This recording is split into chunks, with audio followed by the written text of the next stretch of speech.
Chapter 3, Winds, Part 1. We ride, two men on two dromedaries, and the morning glides past us. It is strange, very strange. Zaid's voice breaks through the silence. What is strange, Zaid?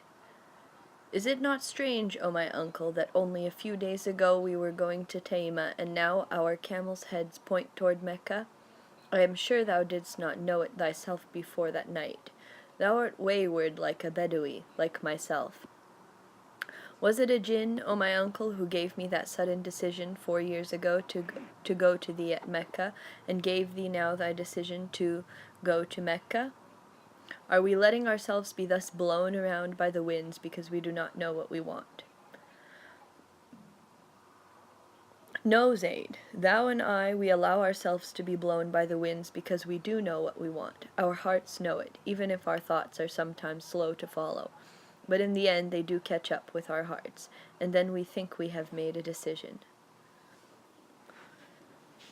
Perhaps my heart knew it even on that day 10 years ago when I stood on the planks of the ship that was bearing me on my first journey to the Near East, southward through the Black Sea, through the opaqueness of a white, rimless, foggy night, through a foggy morning toward the Bosporus. The sea was leaden, sometimes foam sprayed over the deck. The pounding of the engines was like the beat of a heart. I stood at the rail, looking out into the pale opaqueness. If you had asked me what I was thinking then, or what expectations I was carrying with me into this first venture to the east, I would hardly have been able to give a clear answer. Curiosity, perhaps, but it was curiosity which did not take itself very seriously, because it seemed to aim at things of no great importance. The fog of my uneasiness, which seemed to find something related in the welling fog over the sea, was not directed toward foreign lands and the people of coming days. The images of a near future, the strange cities and appearances, the foreign clothes and manners which were to reveal themselves so soon to my eyes hardly occupied my thoughts. I regarded this journey as something accidental, and took it, as it were, in my stride, as a pleasing but nevertheless not too important interlude. At that moment my thoughts were perturbed and distracted by what I took to be a preoccupation with my past. The past. Did I have any? I was 22 years old, but my generation, the generation of those who had been born by the turn of the century, had lived perhaps more quickly than any other before it, and to me it seemed as if I were looking back into a long expanse of time. All the difficulties and adventures of those years stood before my eyes, all those longings and attempts and disappointments, and the women, and my first assaults on life, those endless nights under stars, when one did not quite know what one wanted, and walked with a friend through the empty streets, speaking of ultimate things, quite forgetting how empty the pockets were and how insecure the coming day. A happy discontent which only youth can feel, and the desire to change the world and to build it anew. How should community be shaped so that men could live rightly and in fullness? How should their relationships be arranged so that they might break through the loneliness which surrounded every man, and truly live in communion? What is good, and what evil? What is destiny? Or to put it differently, what should one do to become really, and not merely in pretensions, identical with one's own life, so that one could say, I and my destiny are one? Discussions which never came to an end. The literary cafes of Vienna and Berlin, with their interminable arguments about form, style, and expression, about the meaning of political freedom, about the meaning of man and woman, hunger for understanding, and sometimes for food as well, and the nights spent in passions without restraint, a disheveled bed at dawn, when the excitement of the night was ebbing and slowly became gray and rigid and desolate. But when the morning came, one had forgotten the ashes of the dawn, and walked again with swinging steps, and felt the earth tremble joyfully under one's feet. The excitement of a new book, or a new face, searching and finding half-replies, and those very rare moments when the world seemed suddenly, for seconds, to stand still, illumined by the flash of an understanding that promised to reveal something that had never been touched before, an answer to all the questions. They had been strange years, those early 20s in Central Europe. The general atmosphere of social and moral insecurity had given rise to a desperate hopefulness which expressed itself in daring experiments in music. painting, and the theater, as well as in groping, often revolutionary inquiries into the morphology of culture. But hand in hand with this forced optimism went a spiritual emptiness, a vague, cynical relativism born out of increasing hopelessness with regard to the future of man. In spite of my youth, it had not remained hidden from me that after the catastrophe of the Great War, things were no longer right in the broken-up, discontented, emotionally tense, and high-pitched European world. Its real deity, I saw, was no longer of a spiritual kind. It was comfort. No doubt there were still many individuals who felt and thought in religious terms and made the most desperate efforts to reconcile their moral beliefs with the spirit of their civilization, but they were only exceptions. The average European, whether Democrat or Communist, manual worker or intellectual, seemed to know only one positive faith, the worship of material progress, the belief that there could be no other goal in life than to make that very life continually easier, or, as the current expression went, independent of nature. The temples of that faith were the gigantic factories, cinemas, chemical laboratories, dance halls, hydroelectric works, and its priests were the bankers, engineers, politicians, film stars, statisticians, captains of industry, record airmen, and commissars. Ethical frustration was evident in the all-round lack of agreement about the meaning of good and evil, and in the submission of all social and economic issues to the rule of expediency, that painted lady of the streets willing to give herself to anybody at any time wherever she is invoked. The insatiable craving after power and pleasure had, of necessity, led to the breakup of Western society into hostile groups armed to the teeth and determined to destroy each other whenever and wherever their respective interests clashed. And on the cultural side, the outcome was the creation of a human type whose morality appeared to be confined to the question of practical utility alone, and whose highest criterion of right and wrong was material success. I saw how confused and unhappy our life had become, how little there was of real communion between man and man despite all the strident, almost hysterical insistence on community and nation. How far we had strayed from our instincts, and how narrow, how musty our souls had become. I saw all this, but somehow it never seriously occurred to me, as it never seems to have occurred to any of the people around me, that an answer, or at least partial answers, to these perplexities might perhaps be gained from other than Europe's own cultural experiences. Europe was the beginning and the end of all our thinking, and even my discovery of Lao Tzu, at the age of 17 or so, had not altered my outlook in this respect.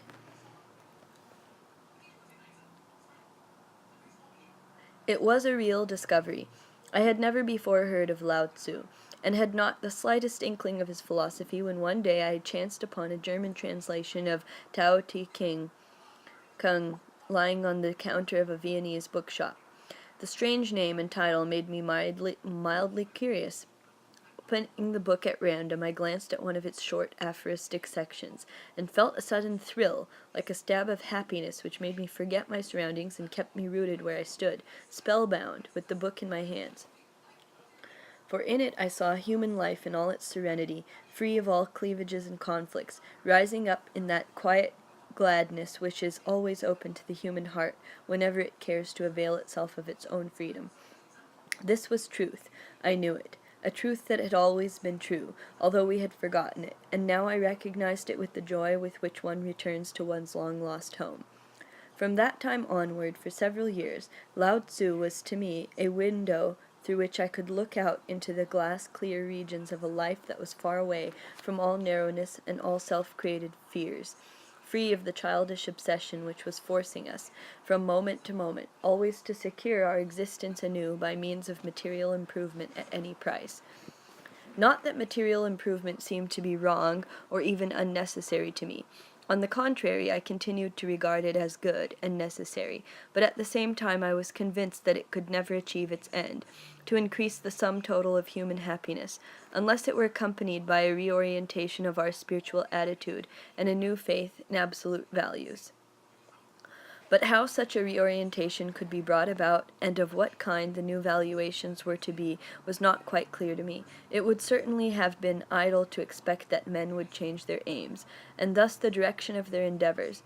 As soon as someone started preaching to them, as Lao Tzu did, that one should open oneself up to life instead of trying to grab it to himself, and thus to do violence to it. Preaching alone, intellectual realization alone, could obviously not produce a change in the spiritual attitude of European society. A new faith of the heart was needed, a burning surrender to values which tolerated no ifs and buts. But whence to gain such a faith? It somehow did not enter my mind that Lao Tzu's mighty challenge was aimed not merely at a passing and therefore changeable intellectual attitude, but at some of the most fundamental concepts out of which that attitude springs. Had I known this, I would have been forced to conclude that Europe could not possibly attain to that weightless serenity of soul of which Lao Tzu spoke, unless it summoned the courage to question its own spiritual and ethical roots. I was, of course, too young to arrive consciously at such a conclusion, too young to grasp the challenge of the Chinese sage in all its implications and its entire grandeur. True, his message shook me to my innermost. It revealed to me the vista of a life in which man could become one with his destiny and so with himself.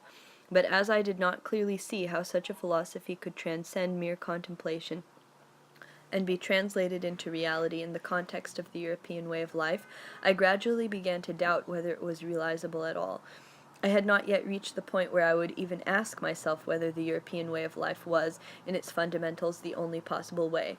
In other words, like all the other people around me, I was entirely wrapped up in Europe's egocentric cultural outlook, and so, although his voice was never quite silenced, Lao Tzu receded, step by step, into the background of contemplative fantasies, and in time ceased to be more than the bearer of lovely poetry. One continued to read him off and on, and felt each time the stab of a happy vision, but each time one put the book away with a wistful regret that this was only a dream call to some ivory tower. And although I felt very much at odds with the discordant, bitter, greedy world of which I was a part, I did not wish to live in an ivory tower. Still, there was no warmth in me for any of the aims and endeavors which at that time flowed through Europe's intellectual atmosphere and filled its literature, art, and politics with the buzz of animated controversies. For however contradictory to one another most of those aims and endeavors may have been, they all had obviously one thing in common: the naive assumption that life could be lifted out of its present confusion and bettered if only its outward economic or political conditions were bettered. I strongly felt even then that material progress by itself could not provide a solution, and although I did not quite know where solution might be found, I was never able to evince within myself that enthusiasm which my contemporaries had for progress. Not that I was unhappy. I had never been an introvert, and just then I was enjoying a more than usual measure of success in my practical affairs. While I was hardly inclined to give much weight to a career as such, work at the United Telegraph, where owing to my knowledge of languages I was now sub-editor in charge of the news service for the Scandinavian press, seemed to open many avenues into the broader world. The Café des Westons and its spiritual successor, the Romanische Café, meeting places of the most outstanding writers, artists, journalists, actors, producers of the day, represented something like an intellectual home to me. I stood on friendly and sometimes even familiar terms with people who bore famous names, and regarded myself, at least in outlook if not in fame, as one of them. Deep friendships and fleeting loves came my way. Life was exciting, full of promise, and colorful in the variety of its impressions. No, I was certainly not unhappy, only deeply dissatisfied, unsatisfied, not knowing what I was really after, and at the same time convinced, with the absurd arrogance of youth, that one day I would know it. And so I swung along on the pendulum of my heart's content and discontent, in exactly the same way as many other young people were doing in those strange years, for, while none of us was really unhappy, only very few seemed to be consciously happy.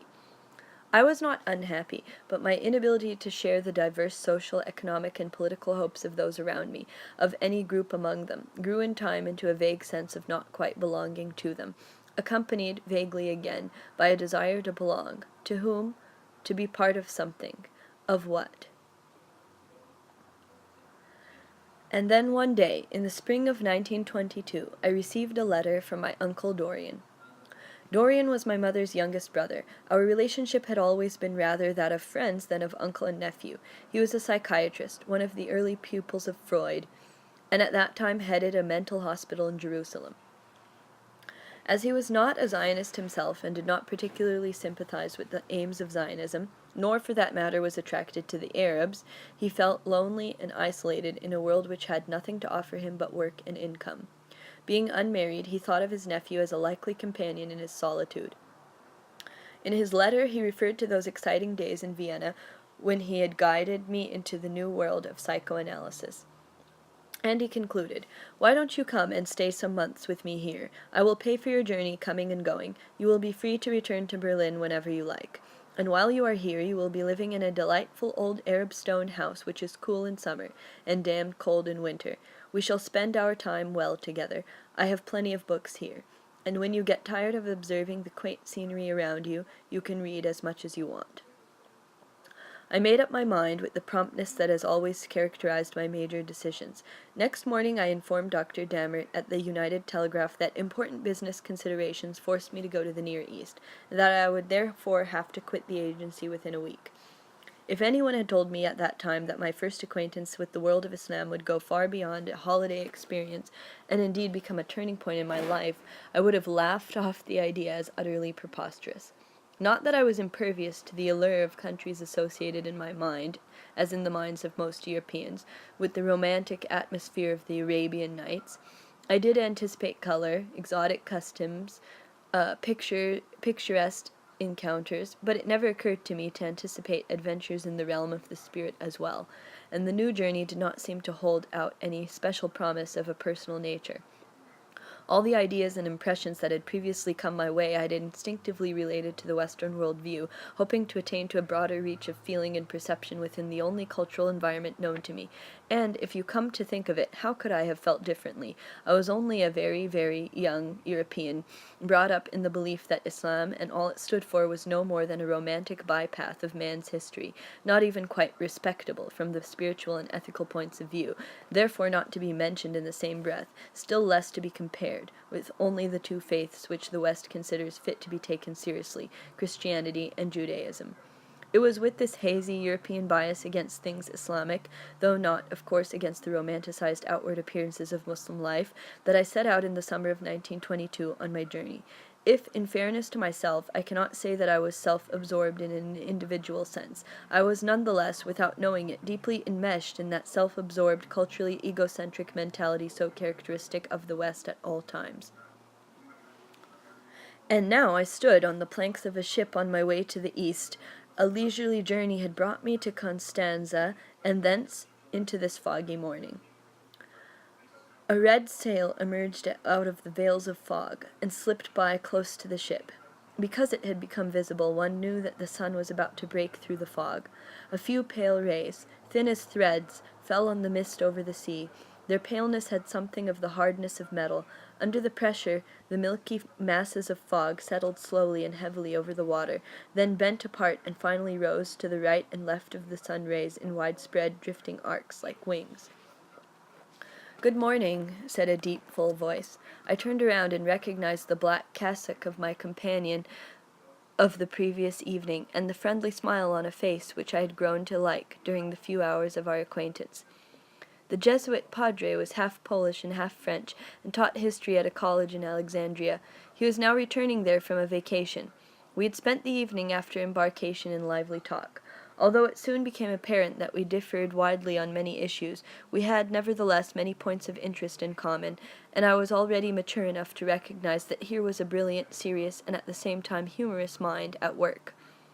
"Good morning, Father Felix. Look at the sea." Daylight and color had come up with the sun. We stood in the bow of the ship under the morning wind. Tempted by the impossibility, I tried to determine for myself the movement of color in the breaking waves. Blue, green, gray. It could have been blue, but already a shimmer of amaranth red, reflecting the sun, glided over the concave slope of the wave, while the crest broke up into snowy foam, and steel gray, crinkly rags raced over it. What a moment ago had been a wave hill was now a trembling movement, the breaking open of 1,000 minute independent eddies, in whose shaded cavities the amaranth red changed into deep, satiated green. Then the green rose up, changing into oscillating violet, which at first fell back into wine red, but immediately after shot up as turquoise blue, and became the crest of the wave, only to break up again, and again the white foam spread its net domineeringly over the writhing water hills, and on went the unending play. It gave me an almost physical sensation of disquiet never to be able to grasp this play of colors and its eternally changing rhythm. When I looked at it quite superficially, only from the corner of my eye as it were, I felt for seconds that it might be possible to catch all this within an integrated image. But deliberate concentration, the habit of connecting one isolated concept with another, led to nothing but a series of broken up, separate pictures. But out of this difficulty, this strangely irritating confusion, an idea came to me with great clarity, or so it seemed to me at the time, and I said, almost involuntarily, "Whoever could grasp all this with his senses would be able to master destiny." "I know what you mean," replied Father Felix, "but why should one desire to master destiny? To escape from suffering? Would it not be better to become free of destiny?" "You are speaking almost like a Buddhist, Father Felix. Do you, too, regard nirvana as the goal of all being?" "Oh, no, certainly not. We Christians do not aim at the extinction of life and feeling. We desire only to lift life out of the region of the material and sensual into the realm of the spirit." "But is this not renunciation?" "It is no renunciation, my young friend. It is the only way to true life, to peace." The Bosporus opened itself to us, a broad waterway framed on both sides by rocky hills.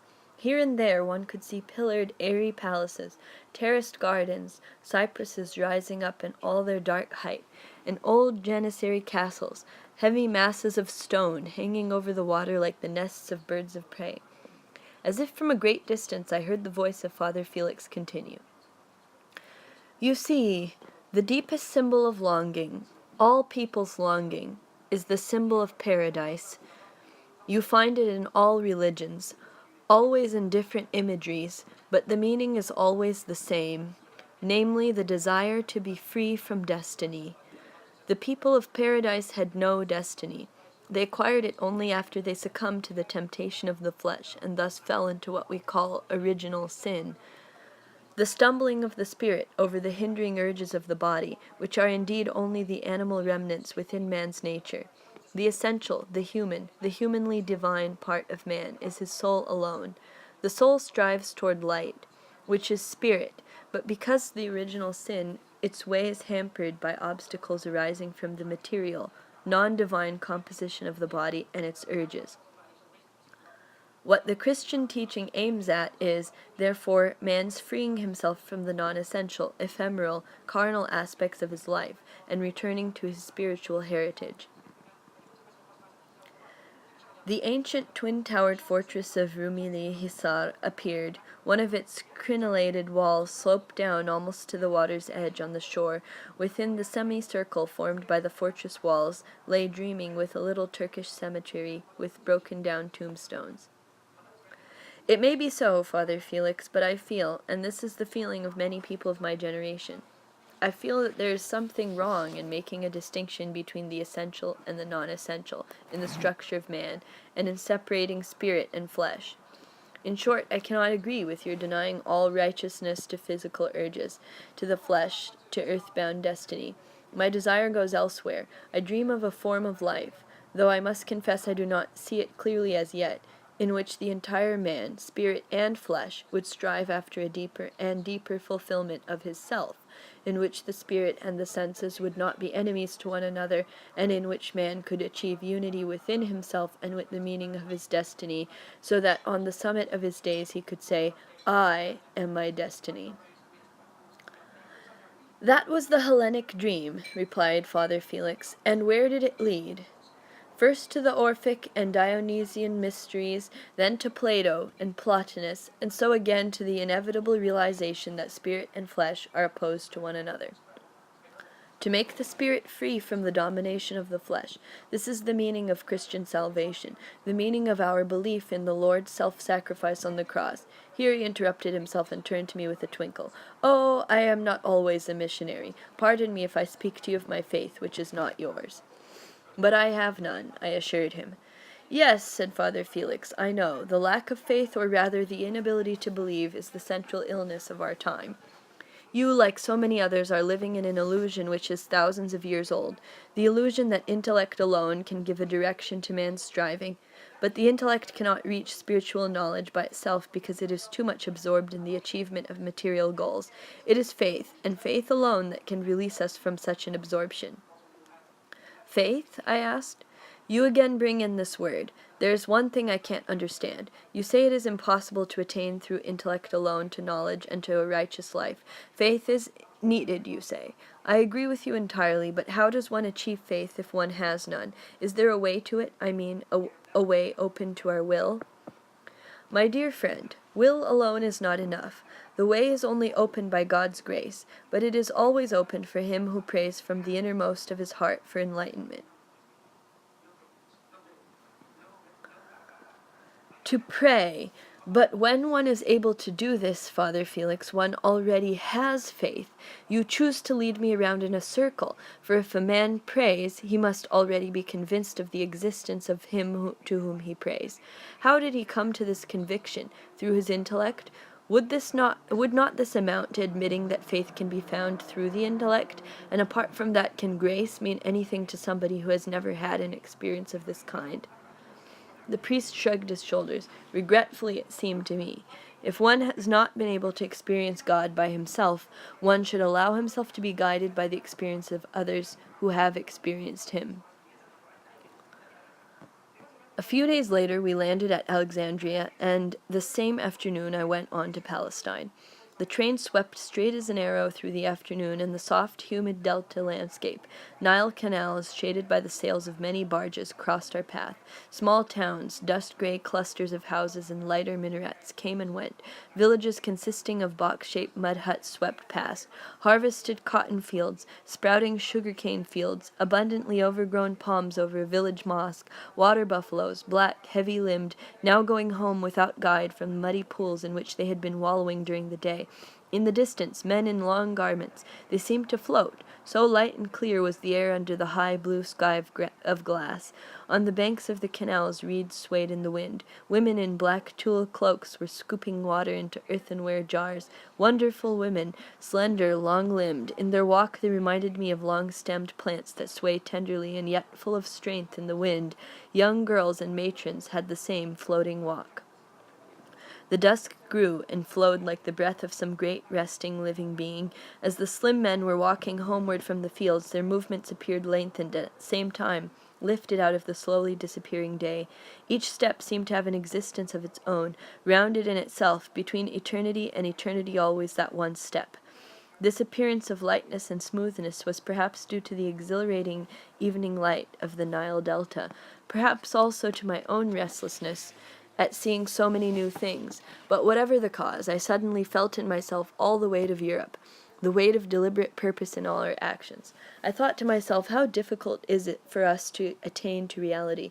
We always try to grab it, but it does not like to be grabbed. Only where it overwhelms man does it surrender itself to him. The step of the Egyptian field laborers, already lost in distance and darkness, continued to swing in my mind like a hymn of all high things. We reached the Suez Canal, made a turn at a right angle, and glided for a while toward the north along the gray-black bank. It was like a drawn-out melody, this long line of the canal at night. The moonlight turned the waterway into something like a real but dream-broad way, a dark band of shining metal.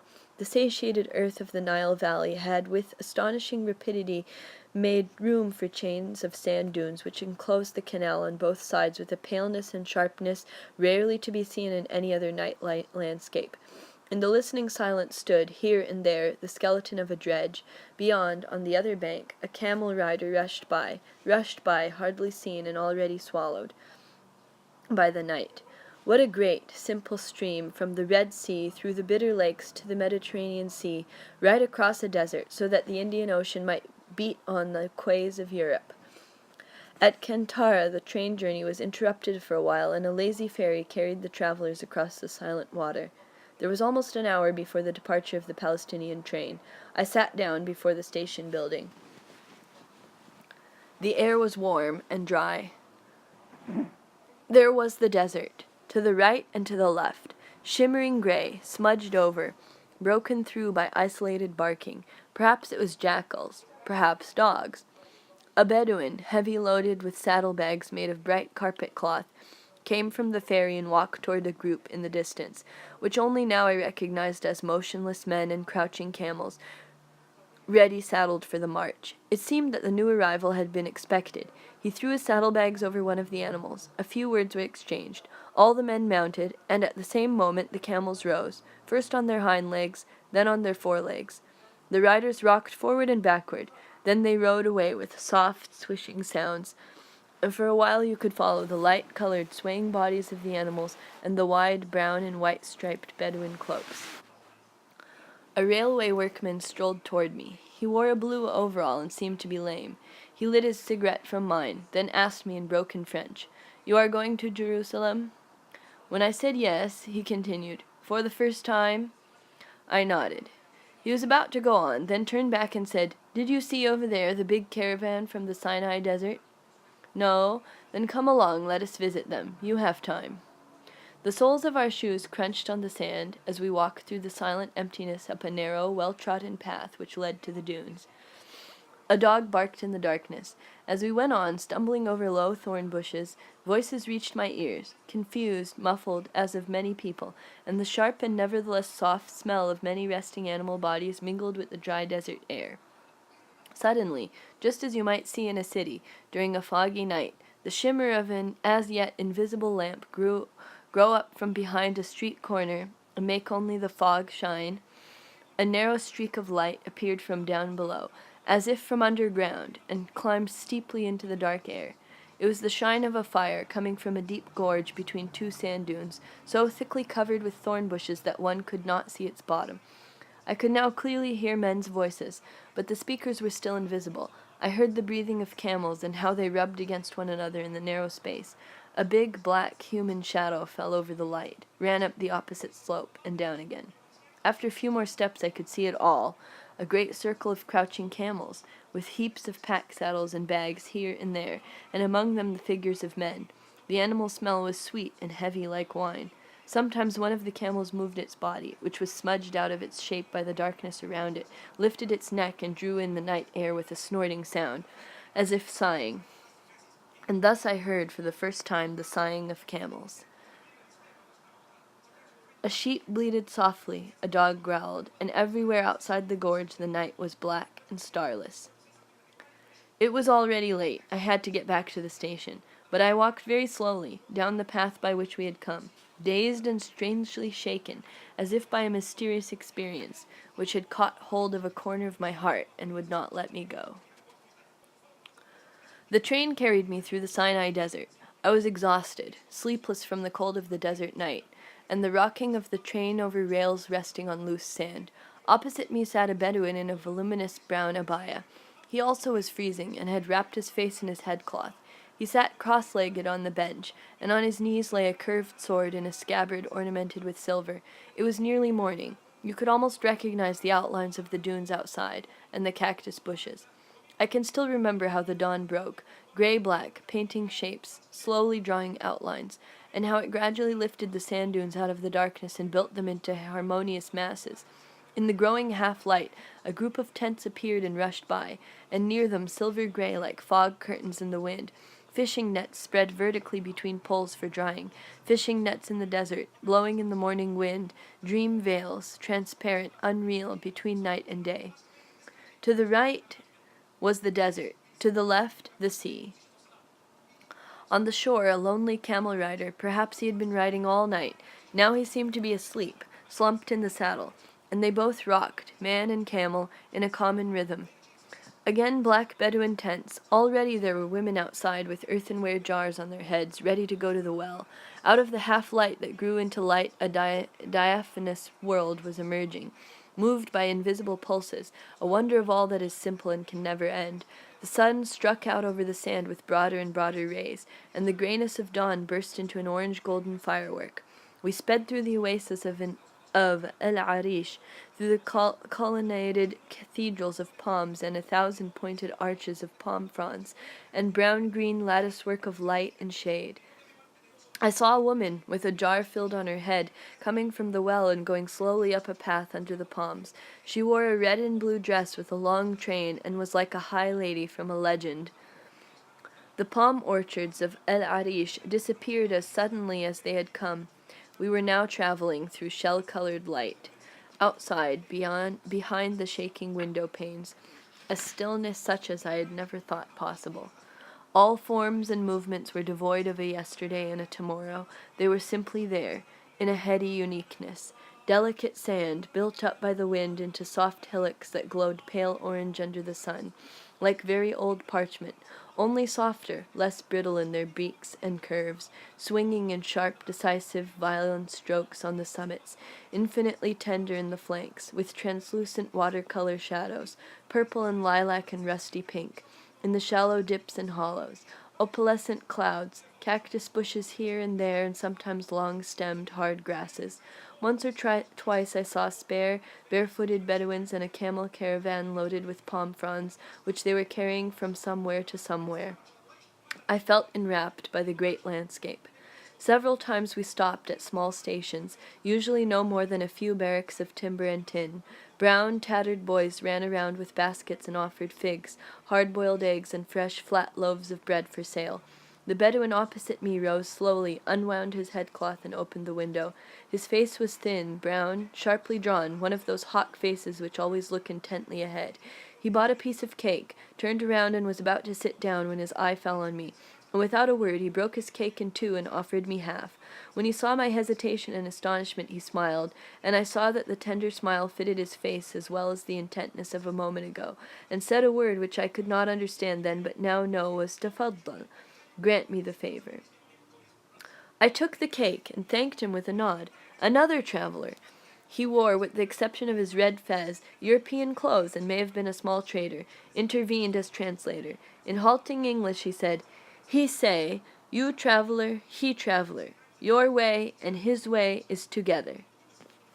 When I now think of this little occurrence, it seems to me that all my later love for the Arab character must have been influenced by it, for in the gesture of this Bedouin, who, over all barriers of strangeness, sensed a friend in an accidental travelling companion, and broke bread with him, I must already have felt the breath and the step of a humanity free of burden. After a short while came old Gaza, like a castle of mud, living its forgotten life on a sand hill between cactus walls. My Bedouin collected his saddlebags, saluted me with a grave smile and a nod, and left the carriage, sweeping the dust behind him with the long train of his cloak. Two other Bedouins stood outside on the platform and greeted him with a handshake and a kiss on both cheeks. The English-speaking trader put his hand on my arm. "Come along, still quarter-hour time."